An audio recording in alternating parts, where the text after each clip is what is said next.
কি আর বলবো ভাই, আমার তো আর বলার কিছু নাই।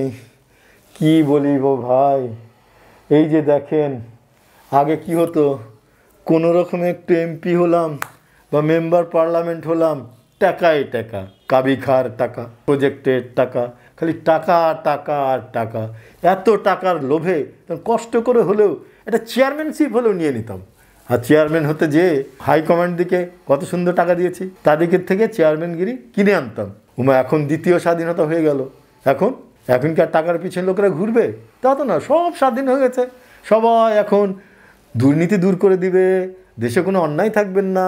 চোখের সামনে দেখেন, 16 বছর ধরে চাঁদাবাজি করতো, সেই পুলিশের চাঁদাবাজি থেমে গেছে। আর চাঁদাবাজি যখন থেমে যায় তখন দেশের অর্থনীতি এমনিই ভালো হয়ে যাবে। তাহলে যাই বলি ভাই, নাই বলি কেন, অন্যায় আর অন্যায় এগুলো দেশে থাকবে না। আপনারা ন্যায় অন্যায় কিছুই জানবেন না, শুধু মাল কামান।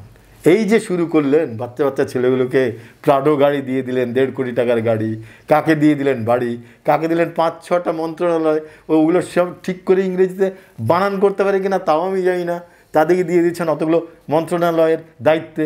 তো নির্ভর করছে কার উপরে? ওই যে ফেলে রাখা সচিবগুলো, যাদেরকে ফেলে রেখে গেছেন, সেই সচিবদের উপরেই তো এরা নির্ভর করবে। কারণ এরা তো কাজ জানে না, এদিকে তো কাজ শেখানোও হয়নি। এরা তো সিভিল অফিসার্স ট্রেনিং একাডেমি থেকে কোনো ট্রেনিং পায়নি। আগামীকাল হরতাল করে রাস্তায় ঘুরছিল, তারা এখন হরতাল বন্ধ করে হরতাল ঠেকানোর কাজে চলে এলো। তাহলে কী করে হবে? একটা ট্রেনিং তো লাগবে, তাদের কাজ শেখাতে হবে। নাহলে তো ঘুরে ফিরে ওই খাড়া বড়ি থোড় আর থোড় বড়ি খাড়া, ওই সচিবদের উপরে নির্ভর করছেন। আপনি খেয়াল করে দেখেন, সেই পুরনো লোক দিয়ে যদি নতুন করে চালাতে চান হবে? আজকে এই চেয়ার থেকে খেলে ওই চেয়ারে যাবে, কিন্তু লোকটা তো লোকটাই রয়ে গেল। চেয়ার বদল করলে কি লোকের ডিএনএ বদলে যাবে? ওর চিন্তাধারা বদলে যাবে? ও কি চট করে একদম ফেরেস্তা হয়ে যাবে? তা তো নয়। তাহলে কি করে পারবেন আপনি ওই পুরনো লোকদের দিয়েই নতুন করে কাজ করতে?